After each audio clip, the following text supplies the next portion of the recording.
I'm Johnny O'Barr. This is Live at the Casita. We're here drinking Texas rainwater. It's not sponsored by Texas Rainwater, but I love this rainwater so much. This guy is in Bastrop. Oh, sorry. I'm Johnny O'Barr, and this is Dustin Turner. This guy in Bastrop, he collects rainwater off of his roof, these big commercial buildings, and he filters it, UV, kills everything, and then bottles it. It's a pretty good business model, just selling rain. But it tastes pretty good, right? I'm waiting for the kickback here. I know. I want my royalties, okay? Just kidding. So I've been wanting to talk to you for a long time because I feel like you're a fascinating character with a lot of interesting things to say. And I know you've had a lot of followers on Twitter, now X, and didn't you used to get your account blocked sometimes? Or what's that about, Dustin? I've made many friends. Yeah, that's good. That's good. I have many fans. So tell me about yourself a little bit. I want to know a little bit more about you because I don't know much about you. Where'd you come from?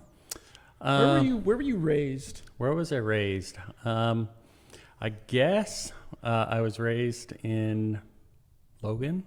Okay. That's where I was Logan, after. Utah? Yep. That's where I was after. We moved there when I was 11. Okay. Where from? Salt Lake. Before that, I went to kindergarten in California, Riverside.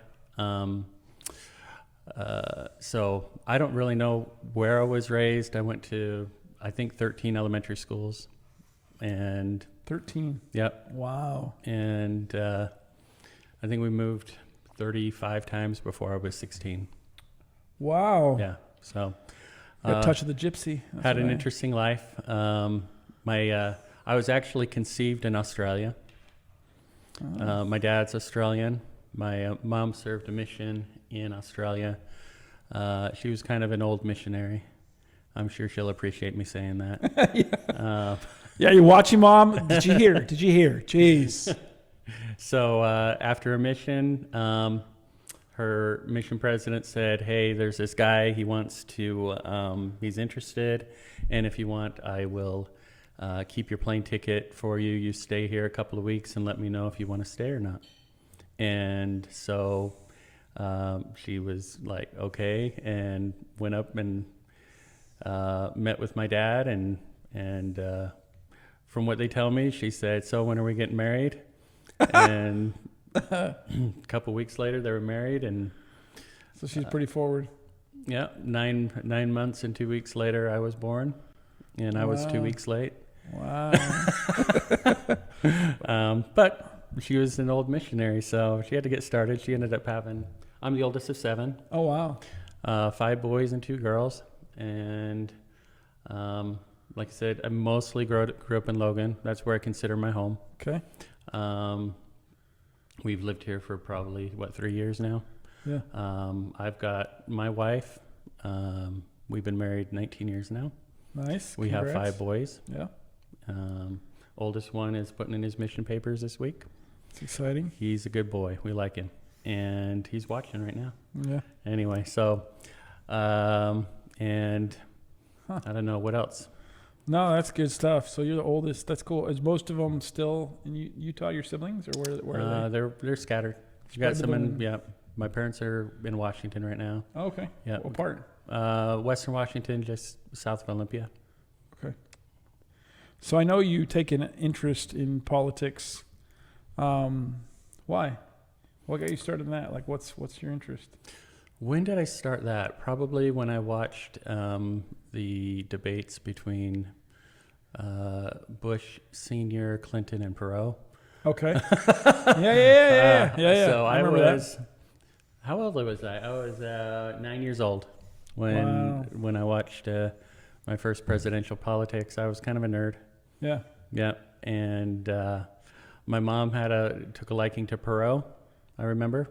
Yep. My mom was really into politics. Dad, he never got his citizenship, so he's never voted. Oh. But Bo Greitz. what's that? Bo Greitz. Does Yeah. that name ring a bell? Mm-mm. No? Okay. That was like a libertarian candidate during the Perot. I think he was a Yeah, Bo Greitz. He was like a Marine or something. Okay. Yeah, and he ran.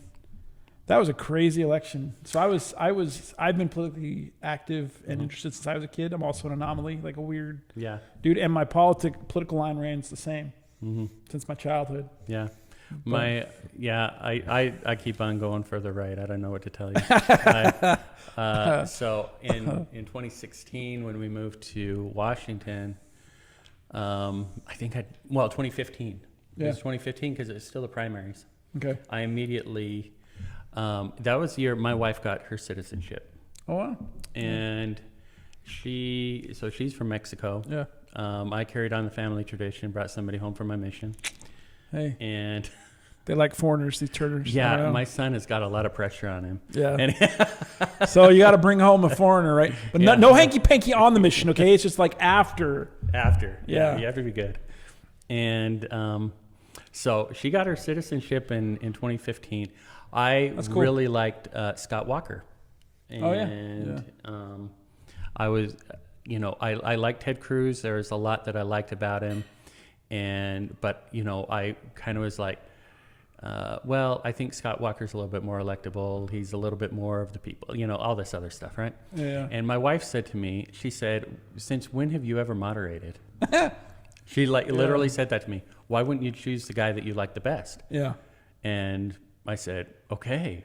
And she said, "I know who I'm voting for." And she said, the day she got her citizenship, she said, "I'm voting for Ted Cruz."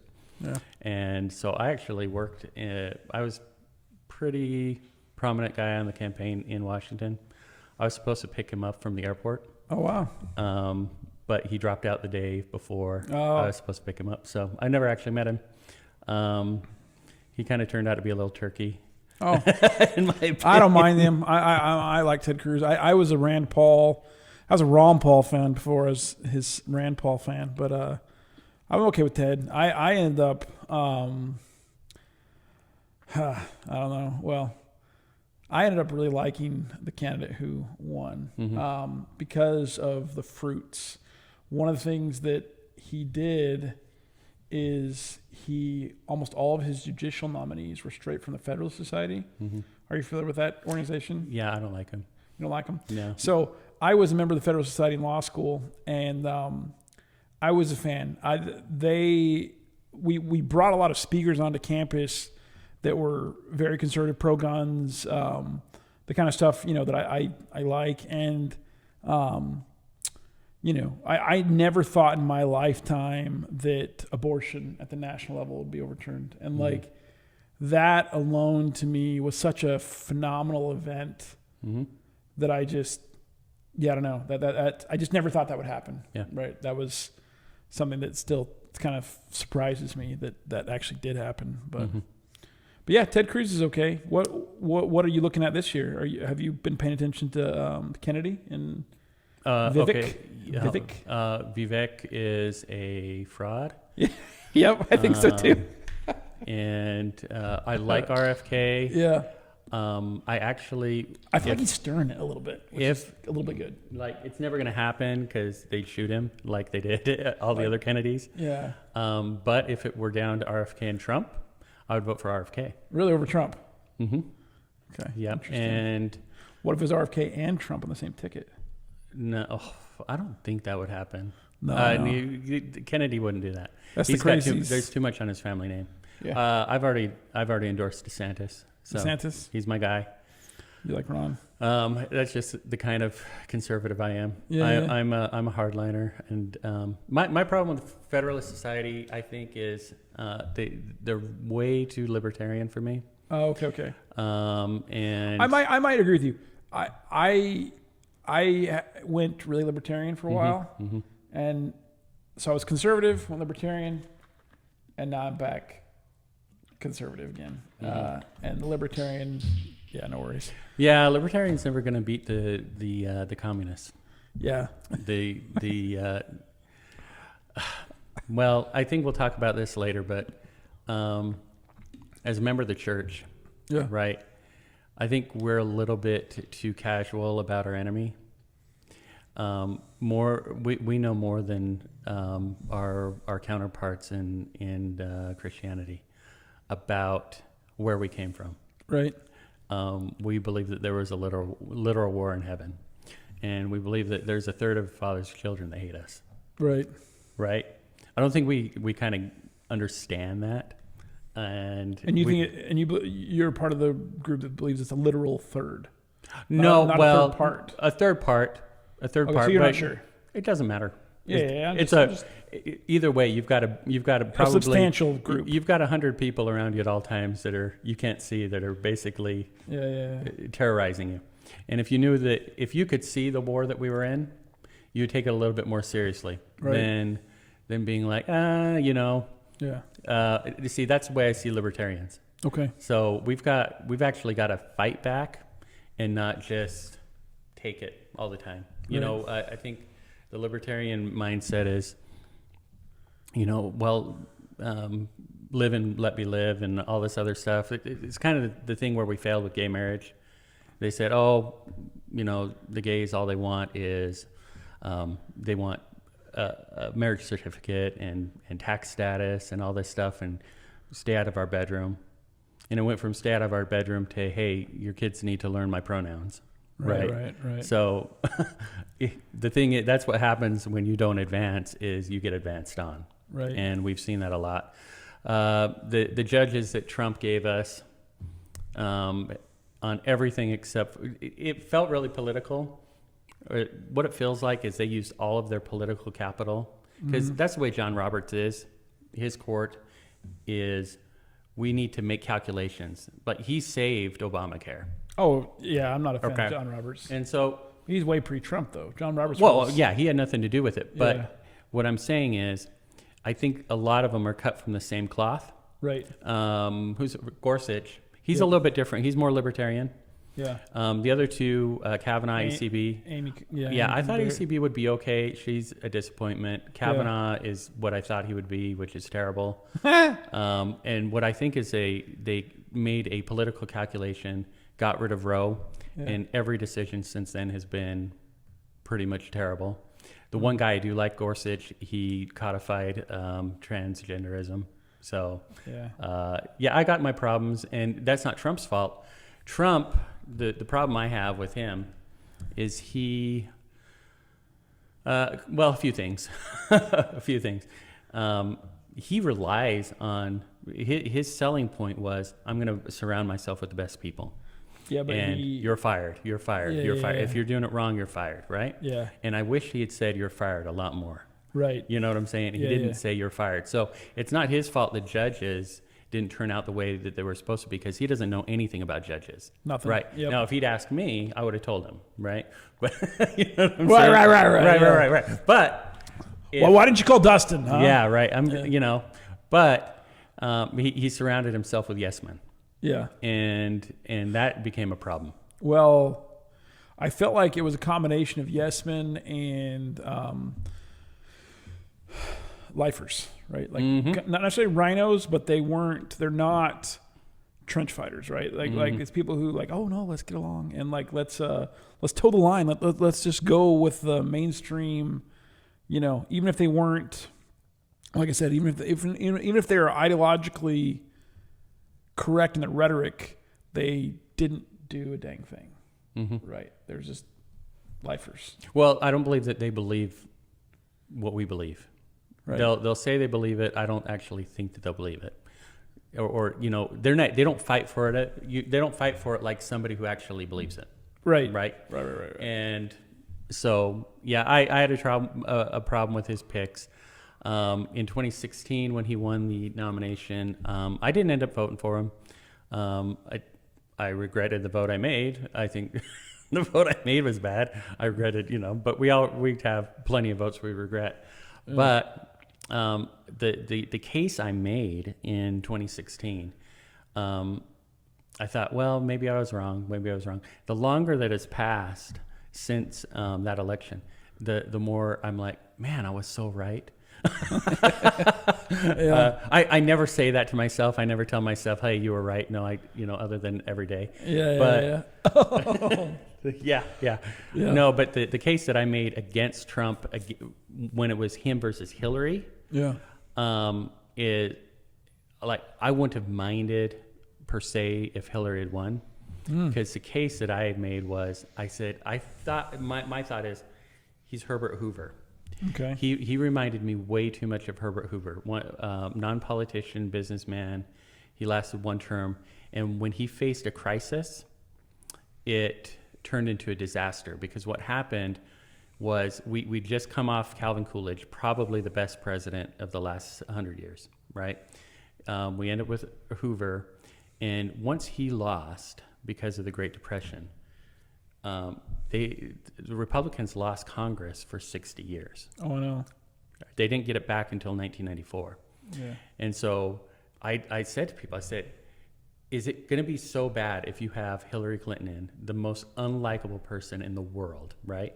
And Republicans, the only time that they have backbone is when they're going up against somebody that everybody hates, right? When they can't be the bad guy, right? So Republicans would have been stronger. And if something goes bad with Trump, we have the possibility of losing for 60 years. And I'm like, and so I've always kind of tried to have a holistic long view rather than we have to win now, now. And so I said, I would trade 4 years for 60. And the Democrats, I think, said, I mean, if you take that view of it, and I'm thinking, well, actually Trump did a lot of good things. We got our judges, we did this and that and the other. You know, he moved the embassy, and I don't know, the regulations, he deregulated a lot. The economy was good, gas prices were good.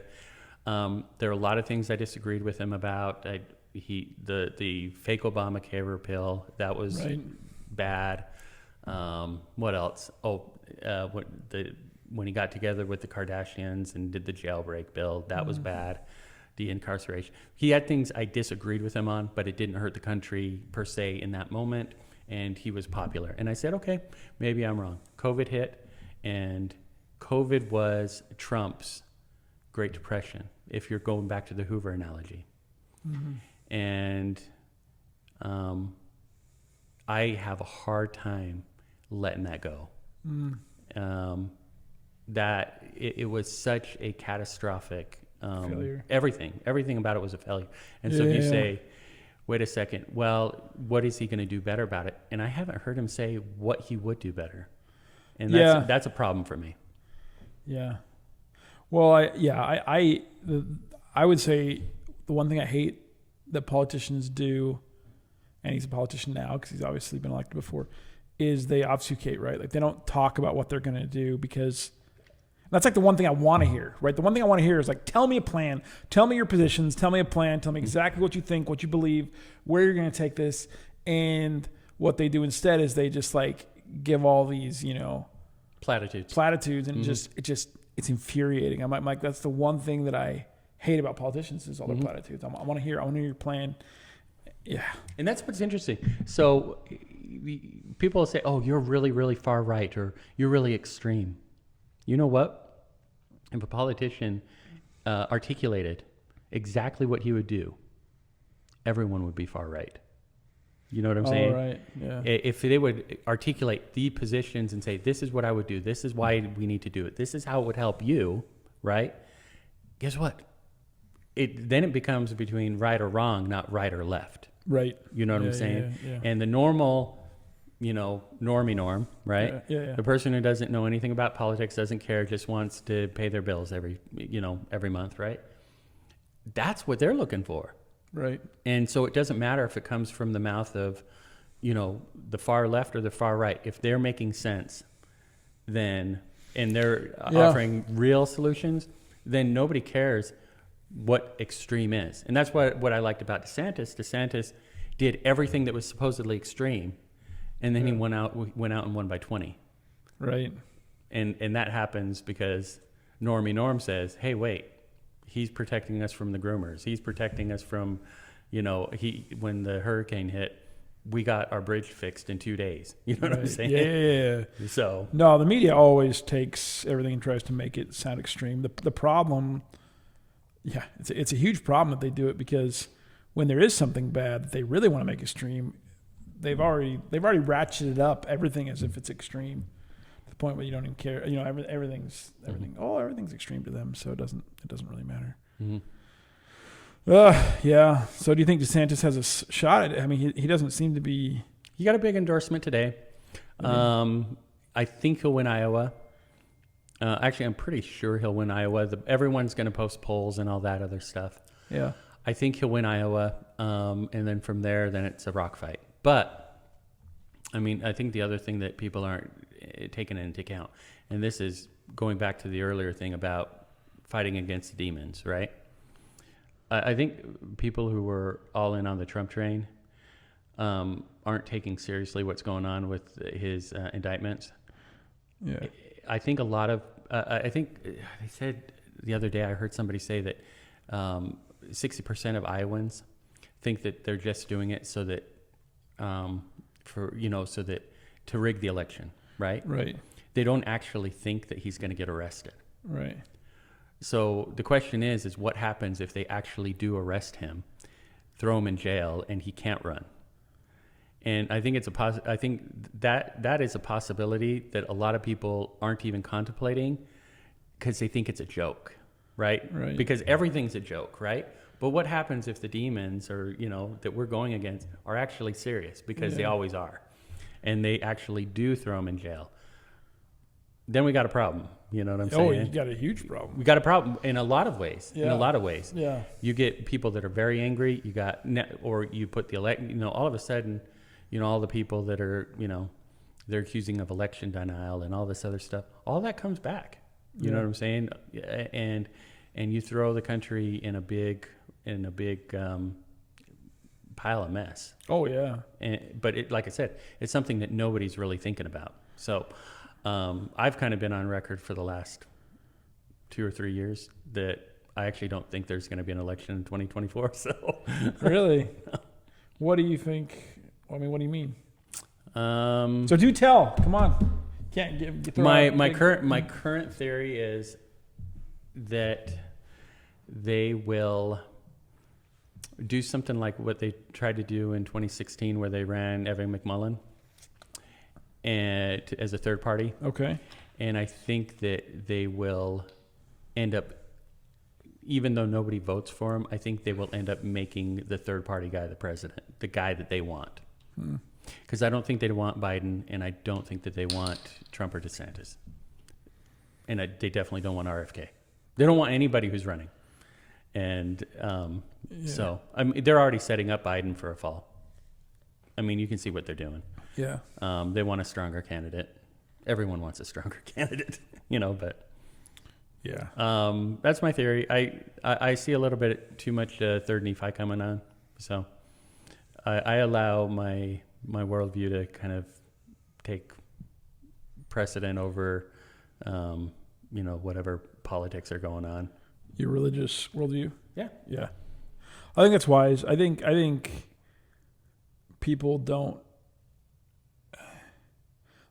bring their full self. Like, I notice when talking to a lot of different people, they won't talk about their religious perspective. And so then it makes me question whether or not they actually truly believe it, right? Because if you truly believe it, why isn't it part of your conversation? Why isn't it part of everything you're talking about? Oh, yeah. I think I used to tell my son, it was one of my goals that when I meet somebody new, because I've moved in so many places, I've been different jobs, I've interacted with, thousands of people. I tell my son, I said, it's always kind of my goal that a new person that I'm interacting will ask me, hey, are you Mormon? You want them to, and I always kind of have a little competition with myself. Can I get him to ask me that question within 1 minute? You know what I'm saying? There's different ways you can do that. I mean, yeah. Hey, I'm from Utah. I got 5 kids. Anyway, you can go any number of routes. So. That's funny. And so anyway, I always think it's funny when people are from Utah and I'm like, oh, are you Mormon? And they're like, no. And I'm, oh, that's weird. Did you like the Mormons? How was it? Usually they're like, oh yeah, they're actually pretty cool. There's a guy I work with who lived in Utah for a bit, and he's kind of a drinker and smoker, and he said that we'd go outside and talk to his neighbors, while he's drinking, smoking, and they'd be like, oh, okay, are you, but yeah, so interesting. You guys think you'll be in Texas for a while? Only Lord knows. We have no idea. You like it? Some things about it, I would have probably preferred if I'd gone a little bit further south. At least the food there is better. I really don't like the food here. You don't like the food in Austin? It's awful. It's the worst Mexican food I've ever had. I don't know if we can. For me, we're gonna have to agree to disagree. All right. Because I like Tex-Mex and I like the weird combinations of stuff. I mean, I know it's not super authentic, but if I want real Mexican, I go to San Antonio. That's what, Yeah. My wife's like, I'll say, hey, can I? Married a Mexican? I mean, I say to her, listen, you want to go to the temple? And she knows that I just want to go for tacos. I'm like you're tainted. You can't. I don't know if that's like asking I don't know. Like I said, for some reason, I thought the Tex-Mex in Utah was better than the Tex-Mex in Austin. Really? So, yeah. That's funny. But I had my places. My wife says that I've got this this gift of like sniffing out, new Mexican restaurants. What's your favorite? What's your favorite dish? She dish? gets so sick of it. She's like, "Hey, can we have Chinese?" I'm like, "I didn't marry Chinese." Wow. Oh, that's funny. What's your favorite dish? What do you like? What's your favorite Mexican food? I like flautas. I like Flautas. tostadas. I like enchiladas. I like it Yeah. all. I like all of it. I was born in Arizona, and my mom was famous for her tortillas. She makes homemade flour and corn tortillas, and whenever we'd have the missionaries over for dinner, she would make. It got known. I was like, "Oh, Sister Olga, are you gonna make homemade Mexican food?" And my mom's food was like, it was a little more native, so she made like fry bread. Like some of the people that she learned how to cook, some of the Mexican food were a little more native, Indian, and so it was like kind of Mexican mixed with Indian, but not Indian from India, Native American. Yeah. So it was really nice. Yeah. Up in Alaska, it's funny. So there's a couple things up in Alaska. I grew up in Alaska, and there's a couple things up there that people just don't realize is that, number one, it's got a pretty big Hispanic population. People are like, what? And the food is good, like the Hispanic, and it's nothing like here. It's more authentic, right? It's more, but it's just good. It's just good, hearty, really good Mexican food. And then there's even a tortilla factory in Anchorage called Taco Loco, and they sell tortillas even to like the east, like. Anyways, yeah. And then we also have lots of pizza restaurants. Mm-hmm. Go to Alaska for pizza. Who knew? Yeah, no. You never know. Like in my hometown, if Pflugerville was Wasilla, there would be about 10 to 15 local pizza restaurants in Pflugerville. I'm not even joking. Like that many, with the population that's here. Right. Like, because there's not that big a population, and my hometown had like 7. Mm-hmm. And that's just... It was the thing to have a pizza restaurant. Like, it was just a cool, interesting. So yeah, the weather in Texas sucks, right? Like the heat. Oh, I'll trade. You got to pay the bill sometime. So Utah, they paid the bill. They had 9 months of winter this year. Right. Oh. So our bill is only 3 months. And then we got 9 months of good weather. So that's right. I'm not going to complain. Yeah, we've had 50 days of 100 in a row. Yeah. And you just kind of, it's kind of like that time I was on my mission, right? And I'm on my bike, and it was the one cold day in 2 years, right? Yeah. And it was just a miserable rain. It was about 30 degrees. Yeah. And we were out on our bikes, and I couldn't feel my hands or my feet. and I remember praying, and I said, Lord, I swear, if you get me through this, I will not complain about the heat this summer. Yeah. And so I'll never forget that first day in May that was 120. Yeah. And you're like, okay. No, I remembered the promise. Did I you? was good. I had no idea how hot it was. And then I get this call from the district leader that day. Yeah. He said, hey, did you make it? Oh, yeah, we did great today. He said, it was 120. I'm like, what? And it's going to be that the rest of the week. And the rest of the week was hell. Yeah. My dad was an electrician, and we lived in Arizona when I was a kid, and we moved to Alaska when I was 5. And he used to always say he'd rather be an electrician in the cold than the heat. And this is why he said that. Mm-hmm. He's like, I can dress up in nice gear and I can be comfortable. Right. He's like, I may not be super warm, because he ended up working the oil fields up in the coast, up in the North Arctic or whatever, Arctic Circle. And he's like, I may not be like, oh, I'm toasty and warm. He's like, but I'll be comfortable. It'll be okay. He goes, but you can only take out so many clothes in the heat. He's like, it's like before, there's nothing you can do about it. Like it's not legal at that point. I know. It got pretty uncomfortable. I think it was 2 weeks ago. Yeah. Our air conditioner went out. Oh. And so for about 24 hours, we were sitting in about 85-degree heat in the house, right? And I get cranky at my wife, and if she puts the air up to 70, right? So, dude. And so she, but the most uncomfortable part was watching my 5 boys running around in just nothing but their tidy whities. So that was yeah. But you couldn't stop them. You're like, I get it. Yeah, I know. You just kind of laugh. Yeah, we just replaced a couple months ago. We replaced the AC on this building, so the Casita's got a new AC unit. La Casita. Yep, it's beautiful. Yeah, I love this little good setup. We're gonna get it fixed up. I don't know if it'll be a podcast place for too much longer, but for now, this is live in the Casita. But so what was it that you liked about the blog? Oh, I liked, number one, I think you're a really good writer. And you're it's really raw, like in a good way. I don't know how to explain, like your most recent post, which was about your loss, which was it's extraordinarily well written, number one, but it was very personal, and very vulnerable in a good way. I don't feel like, when I say vulnerable, that almost sounds weak, but that's not what I mean. I mean like honest, and like that's I want to hear honesty from people. I don't want to hear like fake foo-foo-y stuff. I want to hear what they really what do you really think? What do you really believe?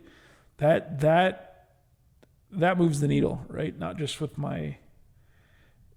we live too much in this, I work in corporate, and they're always talking about your authentic self, bring your authentic self to work, and they don't mean it, right? They never mean it. It's not true. Because if you really brought your authentic self to work, you would get in trouble with HR and wouldn't have a job anymore. But yeah, it's. But I love my employer. I really do. I love my work. I love the job that I do. I love Joe Biden, and I love the FBI. Yeah, exactly. Me too. CIA, FBI, NSA. Beautiful. We love you. Them. Love you. Love you, HR. That's right. Love HR. Yeah. Love all the employee resource groups. And yeah. Isn't that sad? I mean, it's funny, but yeah, it's...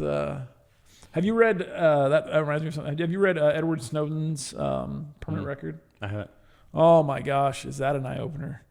I made a decision a while back. I have an Audible account, and I was like, you know what? I'm going to try to listen, read. I love how people are always like, oh, I'm going to read. I'm like, are you actually reading? Or are you listening? But anyways, to all the different books that everything from Communist Manifesto to Mein Kampf to, just to 1984 to like Ayn Rand, all the different, Atlas Shrugged, like all the different literary Animal classics, Farm. Animal Farm, all that kind of stuff.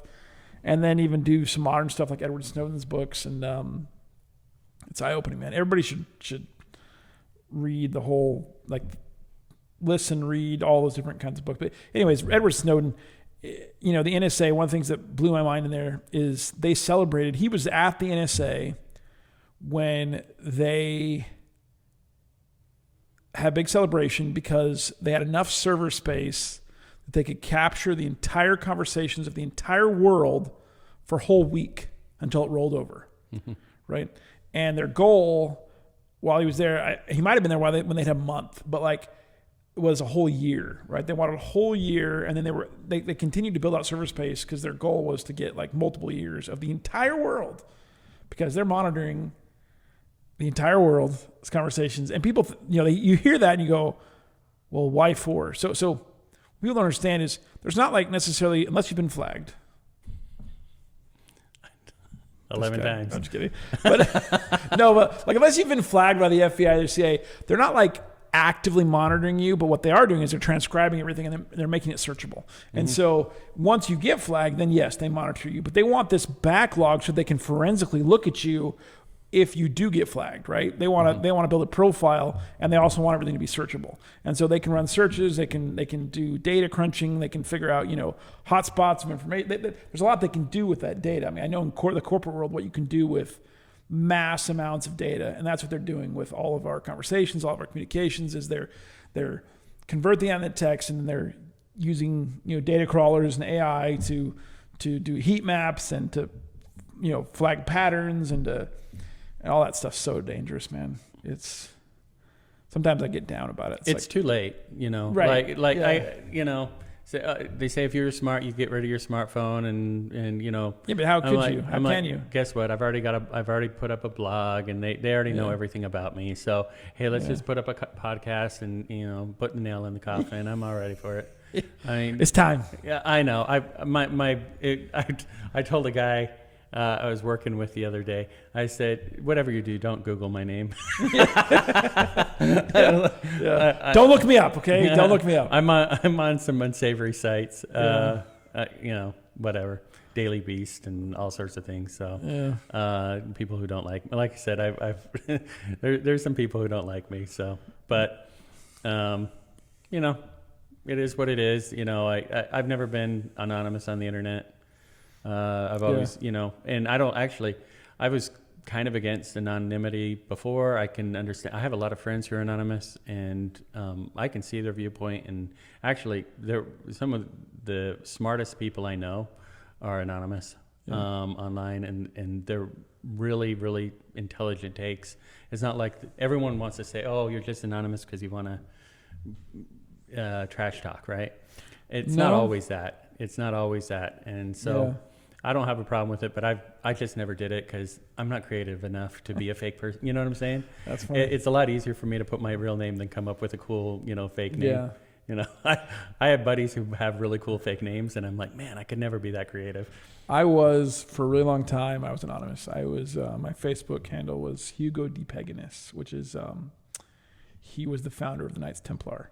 Right? So for the longest time, since law school, for like almost, golly, it must have been like 7-8 years, I was anonymous because I was really worried about because I was pretty extreme. Right? I got very extreme in my rhetoric, and I was really worried about employers finding me, and potential employers, right? And just because I'll be honest, like I have 4 employees, and they're a diverse group. Okay, so 2 of them were born in foreign countries and all that, and I don't screen out for protected classes. I don't screen out for protected classes.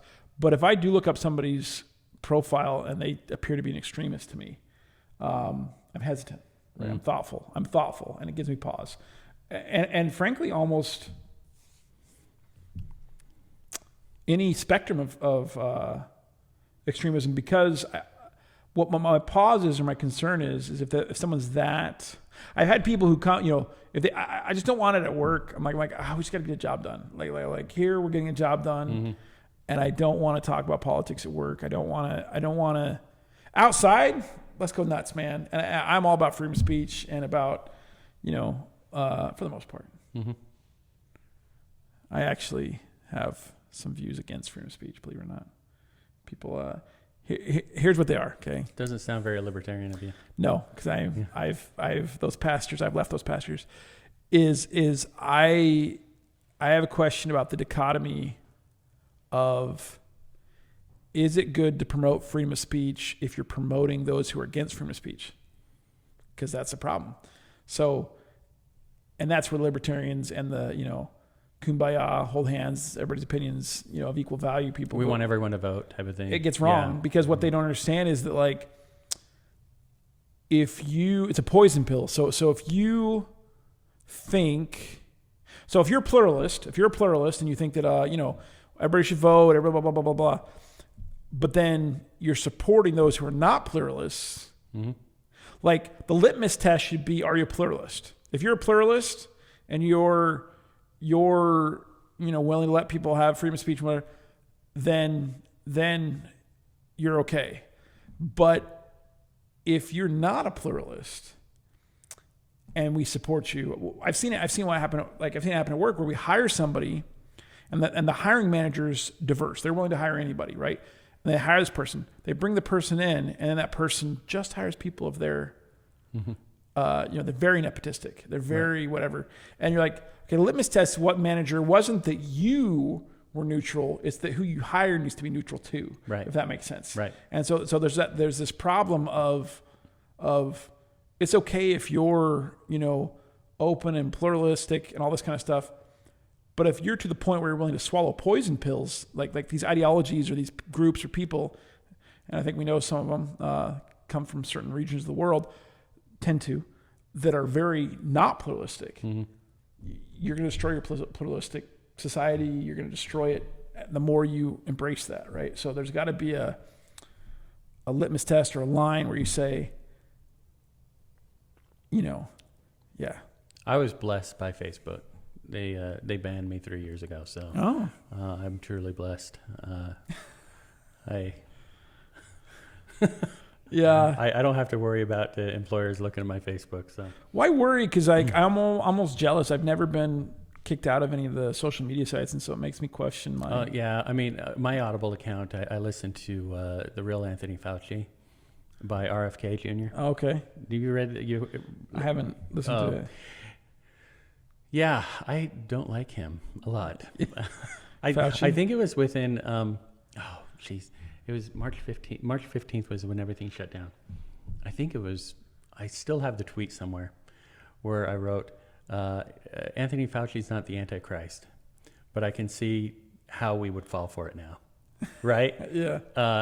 And I wrote that within 2 weeks. Like I saw right through that guy in a New York Minute. And then I read that book, and I came home and I told my wife. I didn't read it, I listened to it. Yeah. Anyway, I'm too autistic. My parents vaccinated me, so I'm kind of autistic. Just kidding. So I come home and I tell my wife, I said, it's worse than I've been telling you about. Yeah. I said, she's like, what are you talking about? Fauci. Oh yeah, you hate that guy. No.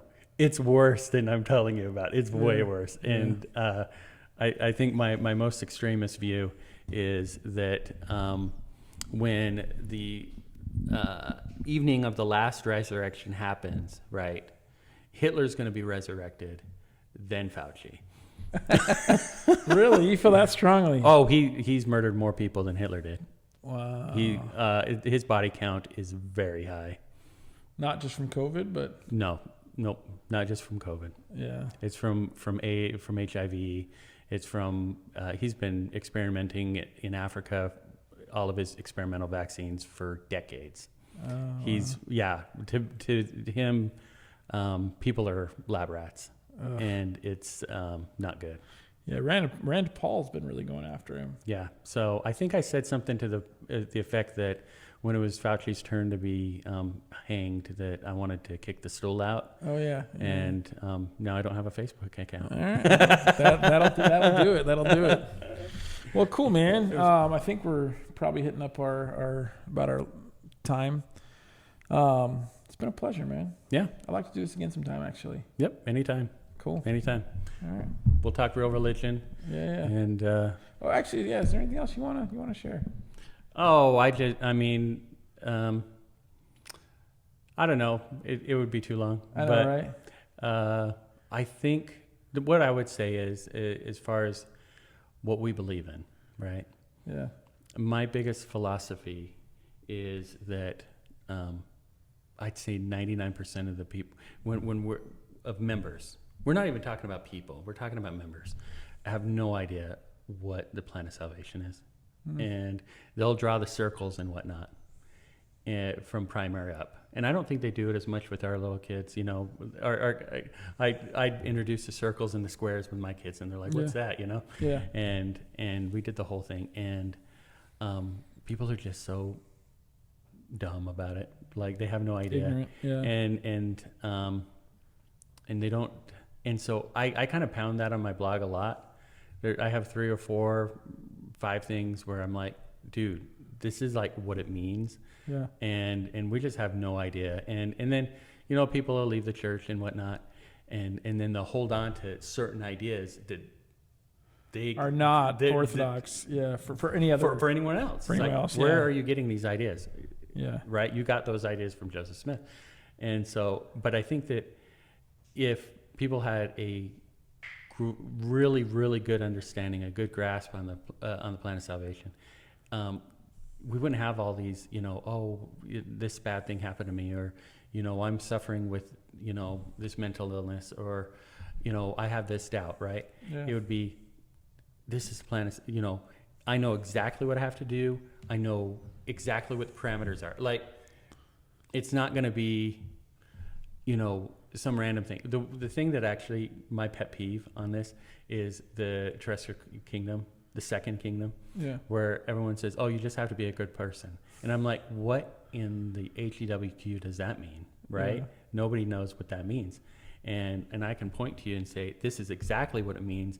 And the God is a God of order, and he knows it's not going to be like, well, you were a good person. Like, Right. you know what I'm saying? Yeah, yeah. It's a really pointless way of doing it. But if you get that wrong, you get a lot of things wrong. And Right. then you start saying, oh, well, other religions are good too, and all this other stuff. And I'm like, hey, listen, as far as I know, every religion is telling the truth, right? Every single one. You know why? I mean, if I'm a Baptist or if I'm a Catholic or I'm whatever, right? What is it that I'm selling to my people? Well, If you're good, where are you going? to heaven. Okay, and Yeah. what's heaven like? It's angels with harps. Angels and harps, right? Are you Yeah. married? Not in No, most- that's not in blasphemy. most- No, it's Yeah. actually, no, you're not married. And you're with Jesus, right? Yeah. To them, they really omit God a lot. And if you Right. read Doctrine and Covenant 76, it says the terrestrial kingdom is you'll be with Jesus, but you won't have the fullness of the Father, right? Oh, interesting. Like, they are literally everything they say. They're everything they're promising. Hey, if you do what we say, this is what you're going to get. And Right. it's absolutely true. It's absolutely true. And the other thing is they're keeping their people out of hell, right? Mm. If the only way you go to hell is if you go to the celestial kingdom, right? The lower kingdom. And so they're basically saying, hey, keep the 10 commandments, Yeah. because that's what it requires. That's what being a good person means, right? Is keeping the 10 commandments, right? And so they say, hey, keep the commandments. Grace will save you. Great. You don't have to do anything. You don't have to be baptized. You don't have to do anything, right? Right. You'll go to heaven. And it's literally true. And what did Gordon B. Hinckley say? Gordon B. Hinckley said, hey, bring all the good you have and let us add to it. Yeah. It's literally the truth. Bring your terrestrial, let us add celestial, right? Yeah. And so I think a lot of people just like, if they understood that, Yeah. and really, then they wouldn't say, oh, you guys are bigoted. You think that you're the only ones who are right. And I'll say, no, actually everybody's right. They're going to get exactly what they want. You know what I'm saying? Yeah. And there's nothing bigoted about that. There's nothing, while your friend tells me that I'm going to hell, I say, well, you're going to heaven, right? Yeah. And you're going to be a heck of a ministering angel. You know what I'm saying? Yeah. It almost reminds me of like Chronicles of Narnia. Do you remember that? There's one of the books where there's the followers of the other God, basically the devil, and like their version of heaven is exactly what they're going to get because it's like a bad place, like it's a difficult Mhm. place, right? So Well, and I kind of what's really funny is people who bag on the law of Moses, right? yeah, What are they doing? They're basically saying, oh, well, we need to live the higher law. And then the next thing that they'll do is they'll say, don't judge the gay guy. right. We live a higher law. You're a Pharisee, right? Yep. You're a Pharisee, right? Yeah, So wait a second. yeah. Wait a I think I second. know where you're going. If they Yeah. understood that the law of Moses gets you to the terrestrial kingdom, that what they're actually arguing is for the celestial kingdom. They're arguing for an even lower law Yeah. than the lower law. You know what I'm Right. saying? Yeah, Because Yeah. the law of Moses, when Christ came and he was doing the Beatitudes, what he was saying, listen, I gave you the lower law, the law that's going to get you to the terrestrial kingdom. And he then repeats all the 10 commandments. And then he said, okay, now this is what you have to be be celestial. Yeah. Right? Yeah. It's not good enough to not kill, right? It's Yeah. actually you have to love your neighbor, right? And it's not good enough to not commit adultery. It's not, you got to actually do better, right? Right. Everything he said was to do better. And a lot of people that bag on the law of Moses are actually telling you to be worse. Yeah. And it's so ironic. It Yeah. really kills me. That's true. No, yeah, they haven't followed it through to its natural conclusions. No, They no, don't. and we have all the answers. We really do. Yeah. And I know. and if you're accepting, the thing is, I told my wife, I said, and going back to the very last blog I did, I told my wife the other day, I said, we brought two things, very different things to our marriage. I almost spoke Spanish. I said, we brought very different things to marriage. One is, I brought the nuts and bolts. Like, I have a really, really firm grasp on the nuts and bolts of the gospel that, Right. like, many people don't have. Even I listen to professors and all this stuff, and I'm like, oh my gosh, it's so cringy to listen to how bad of a grasp you have, right? Oh yeah. So I say, I brought the nuts and bolts, and she brought the mysteries, right? And stuff that, while people are out there saying, oh, in 50 years we're going to have gay marriage, or they're finally going to, the church is going to change, and everyone's so myopic and looking at this world. Yeah. And the things that my wife sees are beyond this world, right? Yeah. In a big way. And if we would just say, if we would like open our minds a little bit, I'm the closed-minded one because I'm an extremist, but actually in my opinion, I'm the open-minded one because I'm not just myopically looking at this life, right? Right. It's actually looking beyond that, looking beyond the mark and saying, wait, it doesn't matter. The Lord doesn't care if I live or die, right? The Lord doesn't care if I pray to him and I say, listen, Lord, I really need your help in paying my mortgage this month, right? Right. The mortgage, he doesn't care about that. No. Like, he doesn't care. Yeah. You know what he cares about? It says, this is my work and my glory to bring Right. the past to eternal life and a man, right? Right. So if the mortgage is going to help you, if him blessing you to pay the mortgage is going to help you get eternal life, then yes, he'll grant it. But if you suffering for a few months and getting humble is going to help you get eternal life, then he doesn't care if you pay the mortgage or not. You know what I'm saying? Yeah. Or if you live or die, or if you're, Yeah. we look at every consequence as like it's the end of the world. And the Lord doesn't work that way. He's like, what is it going to take for you to get it, right? Right. And so we'll say, well, it's his timing and this and that and the other. And basically it comes down to, you're not getting it yet. Yeah. Yeah. Exactly. You haven't got the full picture that you need to. So that's kind of how I write. And that's, Yeah. that's the way, Well, plug your blog. I don't write a whole lot anymore, but tiancumsjavelin.com. Yeah. It's got some old stuff on there. I'll probably put some new stuff that'll offend you. But it's good. Yay. Yay. Yeah. No, that's good. Yeah, man. Always good. Well, cool. Again, thank you so much for coming on. Yeah, boss. Hey, but thanks for having me over. Yeah. I'll probably do it again.